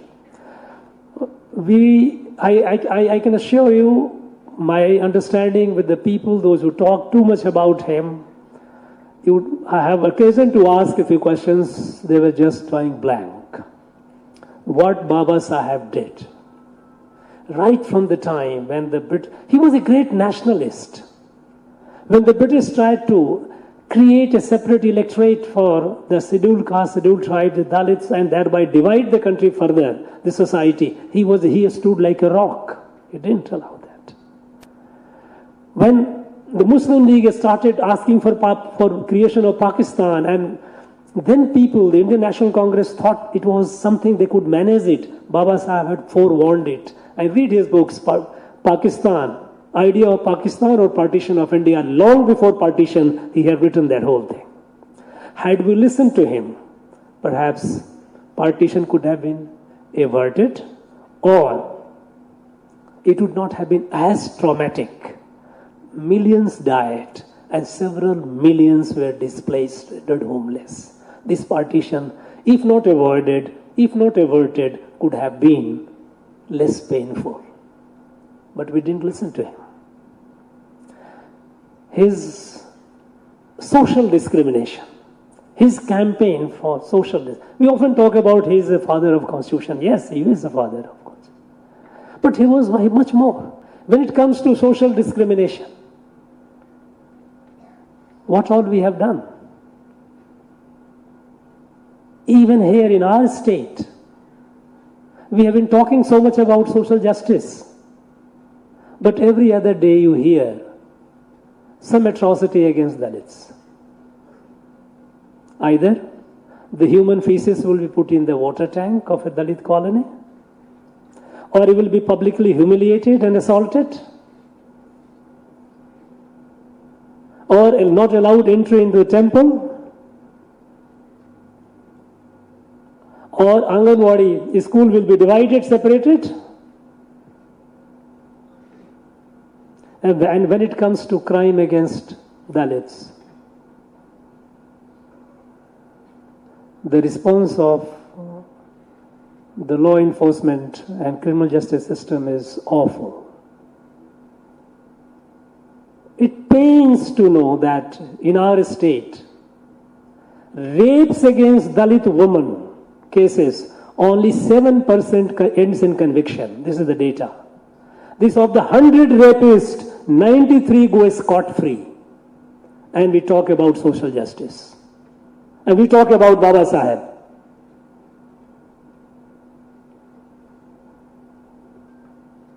What happened in the last 7-8 years? And not only that, even when it comes to even schemes, building homes for the Dalits. CAG report says that 30% of the central allocation for building homes for the Dalits go unspent. And the remaining major part is diverted for some other purposes. This is not I am saying, this is a Controller and an Auditor General of India saying. So much for social justice.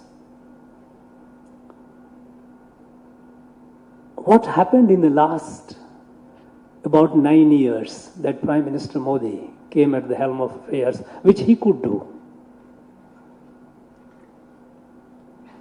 If today, and all of us, we see the change that is happening all around. India was until then considered a third world country. Nobody took us seriously. We were at the margin of international affairs. Such a large country. Today, when India speaks, when the Prime Minister of India speaks, the world listens with attention. Today, we are the fastest growing large economy in the world. When the whole world is going through global recession-like situation, India is growing at the fastest. And the world looks at this country as a savior, as an engine of recovery. Today, we are emerging as, we are already almost poised to be the second largest manufacturing hub. We are the largest startup ecosystem in the world.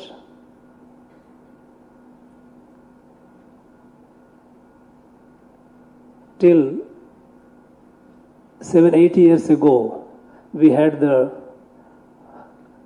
dubious distinction of a country with about more than 55% people going for open defecation. Today we are open defecation free. Earlier people used to say it is a cultural issue, you can't change it. It happened. Every house got a toilet. 110 million houses, 11 crore houses got toilet. Access to drinking water. Access to electricity. Access to healthcare for all. Irrespective of whether the person is in Tripura or in Trivandrum or Kanyakumari or Kashmir. Everyone. Access to healthcare. When it comes to gender, century of inequity. We had a shameful situation where for every 1,000 men, we had about 925 to 930 female. There used to be female feticide, or even if the female child is born, because of lack of care, discriminatory attention, the child used to die.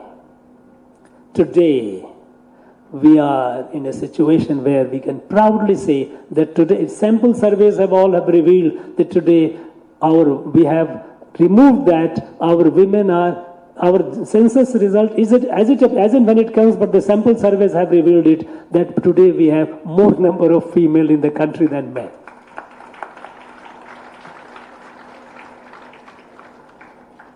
People have talked about how people are getting, and people at the margin of society, the lowest, the last man, Antim Jan, how they are getting the benefit. How the world, why not only in the country, when it comes to a startup, with less than 500 in 2014, today we have more than 90,000 startups in the country. 108 of them are unicorn, more than $1 billion worth. All this transformation that has happened, how? What is the magic? What happened in this last 8-9 years? What did Prime Minister Modi did? I think when you read these books, you get how his period of being at the helm of affairs has touched and transformed the lives of our people in all aspects of our society, all segments of our society. But to understand this person, you have to take the holistic view, because these are all how it touched different sections. The fundamental change, the magic happened because Prime Minister Modi, or called even before he became Prime Minister, it's not because he's Prime Minister, because Amit Shah ji has written a good piece about after he came to political life in mid-80s with Ahmedabad Municipal Corporation election responsibility, how he grew in political life. But if you look at the person, to understand this person, because students of history will tell you, they know it, that history chooses a person to play its forces around which the forces play, historical forces play. And Modi is a person around whom the modern historical forces are playing. What is this person? What is so special about this person? Why has he been chosen for the historical forces? By the historical forces, for the historical forces. The fundamental change that happened is the way you look at the country. The way we look at Bharat, India. Before him, people continued looking at this country in terms of differences. Different regions, different caste, different religion, different races. And as a result, these kept multiplying. If you see the data of 1951 and see it of 2011, the latest which are available in public domain, the number of caste which was in 1951 and number of caste today almost have become double. New caste have emerged. Tribes, more than doubled. We kept looking at differences, and differences kept multiplying. And they created their own problems. Each one started, we are different. And as a result, we had everywhere, nowhere, society was at peace. Some or other conflict continued and continued multiplying. Not only that, when you look at in terms of differences, when it comes to development, the approach was, okay, you have some resources, your kitty is limited, allocate some resources for each, whatever is needed, health, education, infrastructure. The smarter one got more, less smart got less. As a result, some region developed, some region did not develop. And contrast became very obvious. South versus north, west versus east. Some more developed, less developed. And even in the area, in the region which was considered developed, there was a huge sub-regional variations. Even in our own state, we have the differences, south, north, west and east. Here we have hunger, here we have poverty. While on the macro level, we may proudly say that we are the advanced and we're one of the progressive state of the Indian Union. But the fact is, we have hunger, we have poverty, we have untouchability, we have huge prejudice against women. It was a Darwinian model of development. And you know what is Darwin? Survival of the fittest. If you are smart, you get more resources, you manage. And that worked at every level. Somewhere, people are smarter, they got the resources, leaving the others aside and behind. This created so much of imbalances. Now, this is something because we kept looking at this country in terms of differences. difference, region, race. Prime Minister, forget about Prime Minister, I'm talking about the individual Modi. Modi looks at this country as one organic entity, a family, a kutumbam. When he says Bharat Mata, it is not a slogan. It is not a political slogan. It is a sentiment. When you look at the country as a family, you cannot say that I will take care of the health need of some members of my family and not others. I will take care of the hunger needs of some member of the family and not others. You will not leave anyone behind. To the best of your ability, you will cater to the needs of every member of your family. And that is what is happening today in all these schemes. Be it Ayushman Bharat, whether the person is in Tuticorin or Tripura, everyone has access. When it comes to Nal Se Jal, drinking water, drinking water, potable water to every home. Homeless getting home, whether the person is in Tamil Nadu or in any other part of the country, everyone. 30 million homes have been built, homes for the homeless. Using technology as the tool, and with the 480 million Jan Dhan account, person eligible just uploads it, this piece of land for building the home, one's own home. Uploads and the money comes at different stages in the account. It doesn't discriminate. When it comes to cooking gas, we have 90 million homes which got free cooking gas. 90 million. And they are largely people from at the margin of the society. Our Dalits, our tribals, poors.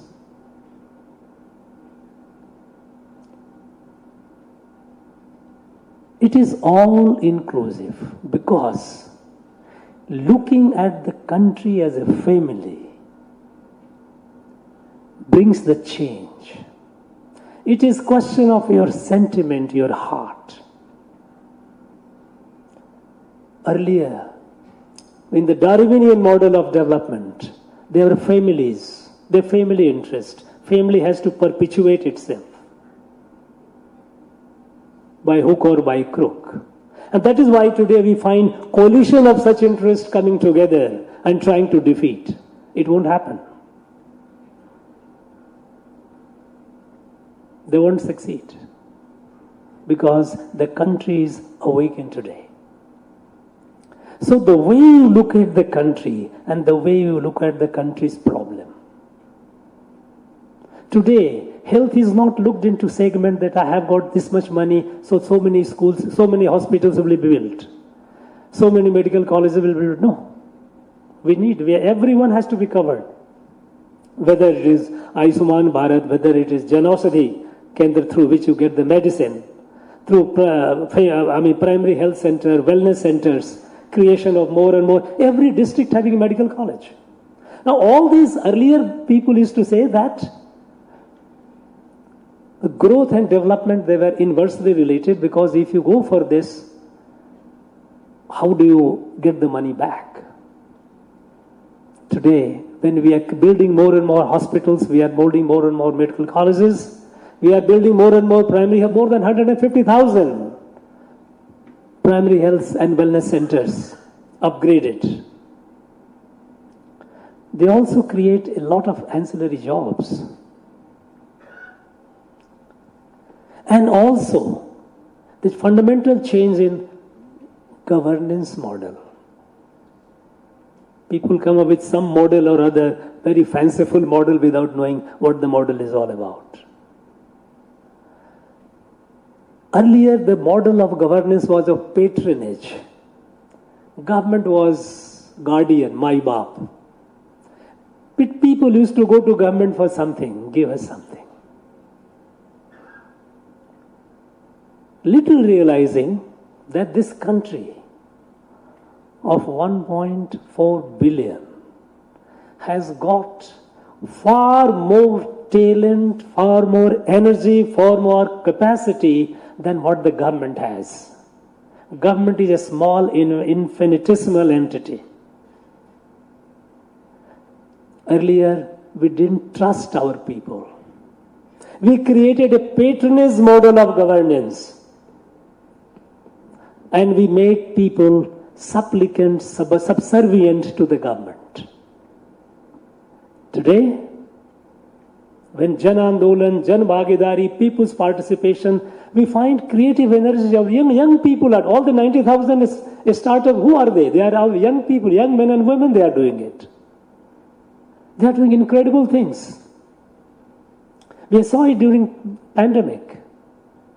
We didn't know what is a mask or all the kits. But within no time, not only we got our thanks to our scientists, we trusted and they came up with one of the finest vaccines. And we gave it not only to our people, but we shared with more than needy people in more than 150 countries. More than 150 countries we shared our vaccine with them. Now this came because of the trust in our people. No scheme, no government scheme or policy can succeed unless there is people involvement. Look at the simple. We all have Independence Day. But why did he, when he said it, okay, Viduthorum Deshiya Kodi, every Ghar Ghar Tiranga. Now look at the kind of energy that it created. We found I was driving in the rural areas and every house I found all around, there was a festival of national tricolor. Sentiment. How bring people together, make them feel proud. This is the fundamental change. Taking the country as a family. And problem of the country as a problem for all the people to be comprehensively addressed, not in piecemeal. Because in piecemeal we continued addressing the problem of poverty, problem of illiteracy, problem of health, problem of infrastructure. But problem kept multiplying. And we remained the home to the largest number of sick, hungry and illiterate people. No longer the case we are addressing. Today, as we have entered the Amrit Kal, look at the budget. What a transformative, laying the foundation of a fully developed India. 10 lakhs crore capital expenditure. Nobody imagined. And this is in successive for last 3 years this year has been given a massive push. Coming years, you will see how in the next few years the change will happen. Will be more and more change will happen. Change is happening. Transformation is happening. Today we are the 5th largest economy and we are in next 5 to 6 years, we are poised to be the 3rd largest economy. And by 2047, India will have a 40 trillion economy, which is the largest economy in the world. Today, our country is moving forward with confidence. Confidence in oneself. Confidence in one's capacity, capabilities, and with compassion, which we display in all our conduct. This rise of New Bharat. Many times when we are too close to the event, which we are unable to grasp fully the unfolding scenario. It is not, when we are too close to the event, it becomes difficult for us. But one thing is very, very clear. that the transformation that is happening today in our country and the situations in the world is all leading towards a massive change in the global order. Today's global order is highly iniquitous. The global order of today was created in the aftermath of Second World War. The victor countries got together and created a world order according to suit their interest. Today, a larger part of humanity is voiceless. 2/3 of the humanity, which we call Global South, has no voice, at least not any decisive voice. All the problems that we are seeing today, whether it is a war, whether it is the way to deal with the pandemic, the climate crisis, these are all product of this global order. This is highly iniquitous, unjust order. It has to go. And the world is looking at India with expectation. Rise of India is unlike rise of other countries. In the past, whenever a country rose, it created a lot of anxiety in the minds of people, in the countries. So many countries. We know that when Europe rose, they colonized the world and inflicted the worst kind of atrocities on the colonies. We were the victims. When United States of America and Soviets rose, in the pursuit of their ideology, they devastated the world. They inflicted all over the world war and misery. One in the name of democracy, other in the name of communism. When China rose, it created again havoc, giving loans, unproductive assets, and bringing those countries into the debt trap and making them compelling them to share their sovereignty. Sri Lanka is an example. They built $1 billion Hambantota port, telling them that this port will, being close to the lane of east-west sea lane of communication, all the ships will be coming for servicing, and dollars will rain. The port was built, no ship came. And when the repayment came, Chinese say, you have to repay. If your port is not working, what do? If we have built it with your consent. And then Sri Lanka was forced to lease the whole thing and much more to establish them, for allowing them to establish some ancillary industry to make it commercially viable. To recover the loan, Sri Lanka has to share its sovereignty. That area, that port, that land around has become practically Chinese territory. When India gave over $5 billion assistance to Sri Lanka, of which 600 million was a grant, India gave for building hospitals, for building schools and colleges, for building infrastructure roads, for building community assets, for building homes for the homeless. More than 60,000 homes have been built with assistance. For the well-being of the people of Sri Lanka. A large part of that was spent among the Tamils, among the region of Sri Lankan Tamils. This is our model. When China rose, they made the South China Sea an international water as if it was their land. All the reefs and rocks and reefs, they reclaimed the land, put their bombers and military assets, and prevented the other littoral states from using their own exclusive economic zones. Every country under the international law, which is a littoral country, which has a sea line, has exclusive economic zone. All the resources, marine resources, are the property of that country. China denied them and said, no, these are all ours. So when the China rose, created anxiety in the world. But when India rises, there is a hope. Because India, it is in the DNA of our country that we treat everyone as a family. Vasudhaiva Kutumbakam is not a political slogan. It was there in our books long, long back. It is written, inscribed at the entrance of the central hall of our parliament. We believe the common humanity. And here, in this rise of India and the global expectations, you will watch all the young people, young friends around, you will see the world is moving towards an India-centric global order.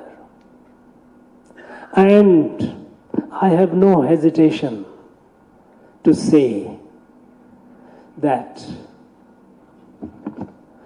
the single most impactful phenomenon of the 21st century is Modi. Single most impactful phenomenon of 21st century. Because the transformation that you are seeing today here in the country and in the global order, it is leading to transform the whole world. More sustainable, more equitable. While we are creating an equitable Bharat, where everyone, every citizen is a stakeholder and has access to the amenities, what is required, what is needed for a dignified citizenship, it will lead to creation of an equitable world order. We are too close to the event. We are unable to grasp, but you will see the things are moving. You have seen the magic in last a few years, how the world has started looking, the outlook has changed towards our country. How the world which was looking at as if here, our economists used to say India cannot grow as an economic power. People used to say India will grow at the Hindu rate of growth. Our own economist was economist of the Ivy League, they used to say Hindu rate of growth because they are not supposed to grow. They will only be satisfied with something less. Today we are the fastest growing economy. How? The magic that is happening today is momentous. Transformation that is happening is cutting across religion, creed, caste, treating every Indian as an equal stakeholder. Look at the way our Muslim sisters who suffered so long the indignity of triple talaq, they have been liberated. Nobody had the guts before. Look, this fundamental change in the way you look at the country as a family, not in terms of distinction. If you look at in terms of differences, we are all different. We are all the several hundred people sitting there, we are all different. But is it how we look at? This is diversity. Diversity is not difference. Our diversity is like diversity of leaves of a tree. A tree has million leaves. No two leaves are alike. Nature does not replicate. And yet, away from the tree, they have no existence. We are all organically one. And that is the outlook that this person called Modi has for this country, which is responsible for all the policies that you see. You understand, you listen, you should think over it. People have a tendency usually to brush it aside as if it is a political slogan. No. Positivity, build the positivity in the society. Everyone, every human being is a mix of the two. We have good, we have bad. Nobody is a perfect saint, nobody is an absolute sinner. We are a mix of it. The question is, and so is every society. If you stress on, if you look at the bad, if you look at negativity, negativity grows. If you look at positivity, positivity grows. Choice is ours. Whether we allow positivity to grow or negativity to grow.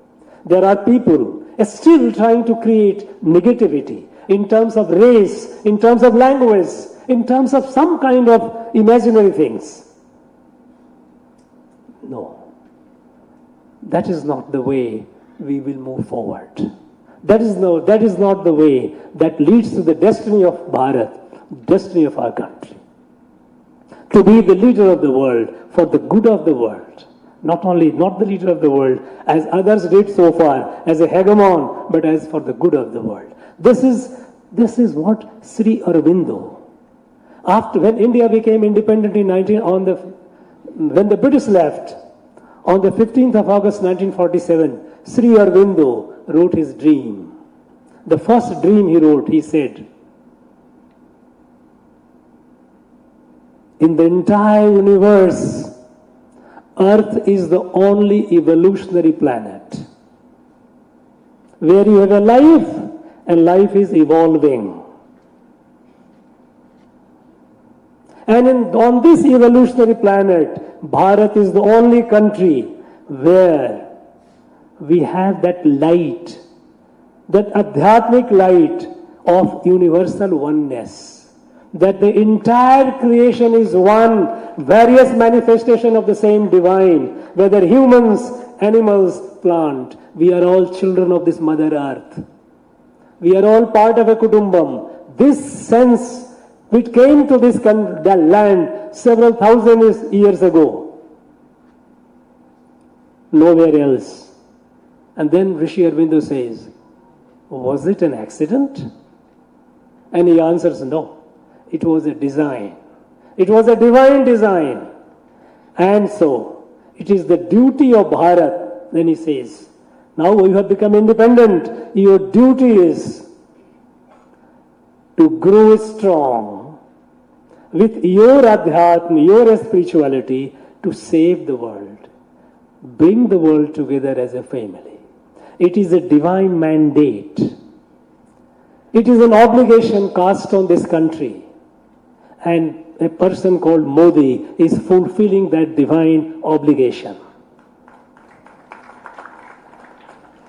Friends, especially my young friends, I urge you to go through the book, read the pieces, think over it. You are all intelligent. You are not among the average. You are much above the average. And you are capable of thinking. Read it, think over it, and be part of our national journey towards the nation's destiny. Each one of you have an important obligation, a very important responsibility to make this country the leader of the world in the next 25 years. I wish you all the very best in your journey ahead in your life, and happy with it. Thank you, Jai Bharat. Thank you, sir. Thank you so much. You have instilled the confidence in the young minds that they are living in an era filled with opportunities and a golden era where all their dreams will come true. Thank you, sir. Now I request the Additional Director General, Press Information Bureau and Central Bureau of Communication, Thiru M. Annadurai, sir, to propose the vote of thanks.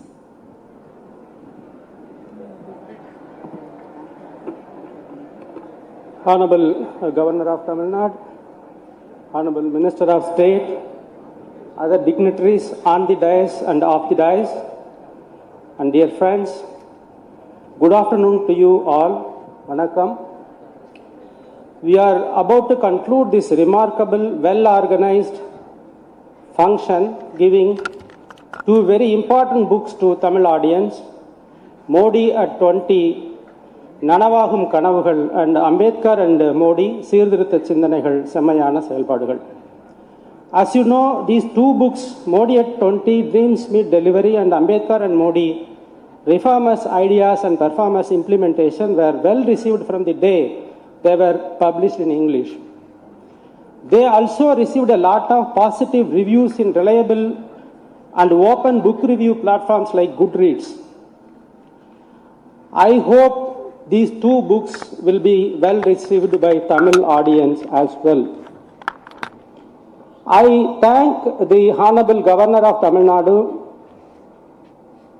for R.N. Ravi and the Honorable Minister of State for Ministry of Information and Broadcasting and the Ministry of Fisheries, Animal Husbandry and Dairying, Dr. L. Murugan, for mentoring and guiding us in organizing this function successfully today.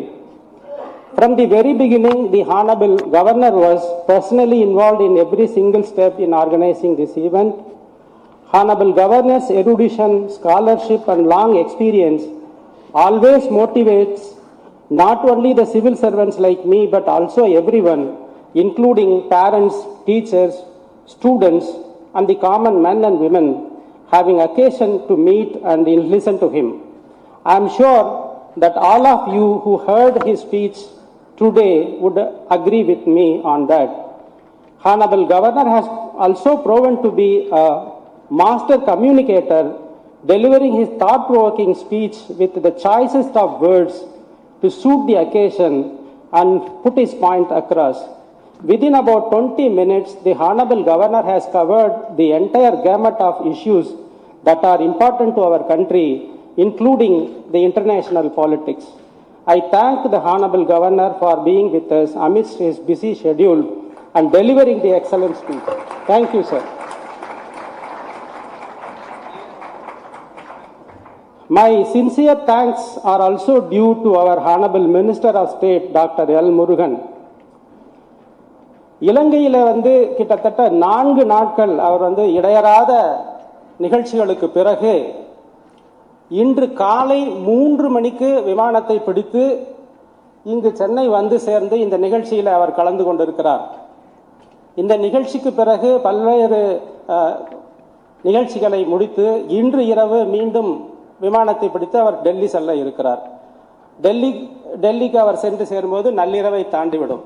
கிட்டத்தட்ட 22 மணி நேரத்திற்கு மேலாக எப்படி அவரால் இப்படி ஓடிக்கொண்டே இருக்க முடிகிறது என்று நான் ஆச்சரியப்பட்டு பார்த்து கொண்டிருந்த போது காலையில் இப்போது இந்த நிகழ்ச்சிக்கு முன்பு பேசும்போது அவர் குறிப்பிட்டார், நேற்று இரவும் கூட அவரால் தூங்க முடியவில்லை. ஏனென்றால் அவர் தங்கியிருந்த விடுதிக்கு வெளியிலே ஒரே ஆரவாரமாக இசை போன்ற நிகழ்ச்சிகள் நடந்து கொண்டிருந்ததால் ஆக மொத்தத்தில் கிட்டத்தட்ட 48 மணி நேரம் ஓய்வு இல்லாமல் அவர் ஓடிக்கொண்டிருக்கிறார். அதன் நடுவே இந்த நிகழ்ச்சிக்கும் அவர் கலந்து கொண்டிருக்கிறார்.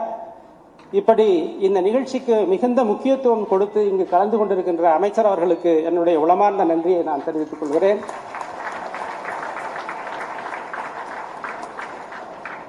எங்களுடைய செய்தி ஒளிபரப்பு தொகையினுடைய பல்வேறு ஆக்கங்களுக்கு அவர் உதவியாகவும் ஆலோசகராகவும் இருந்து வருகிறார். அதற்காகவும் நான் இந்த தருணத்திலே நன்றியை தெரிவித்துக் கொள்கிறேன். And we have 3 academicians of eminence here on the dais today. Dr. Sudha Sheshayan, former Vice Chancellor of MGR Medical University. Is always a pleasure to listen to her talks. I thank ma'am and also Professor Kamakoti, Director of IIT Madras, a well-known committed activist academician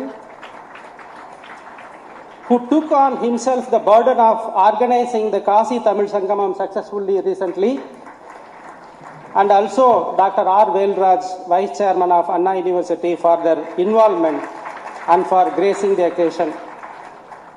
I also thank Mr. Srinivasan of Alliance Publishers who brought out these books in Tamil very beautifully.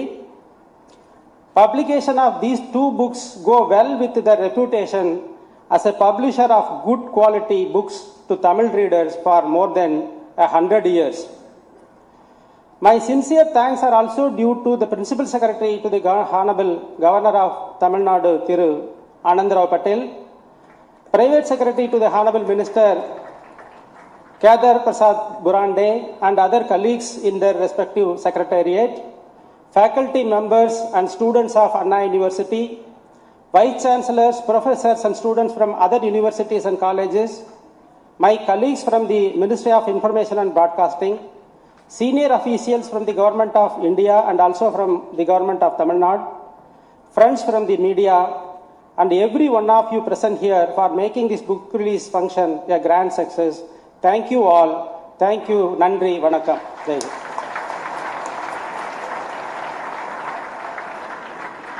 Thank you, sir. Ladies and gentlemen, now I request you all to raise for the national anthem.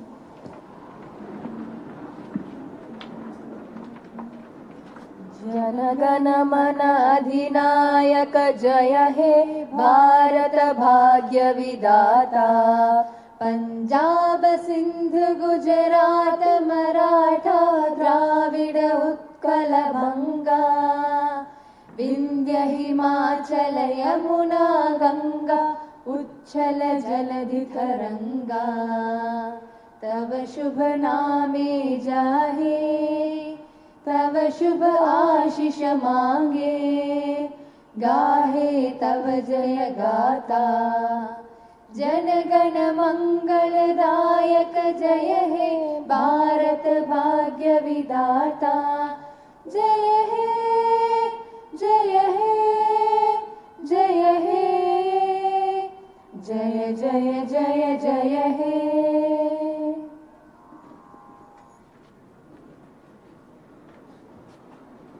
Dear students, I request you all to kindly remain seated till the Honorable Governor and the other dignitaries leave the venue hall. And for all the students from other colleges, the lunch is arranged at the Mega Mess, and for the invitees,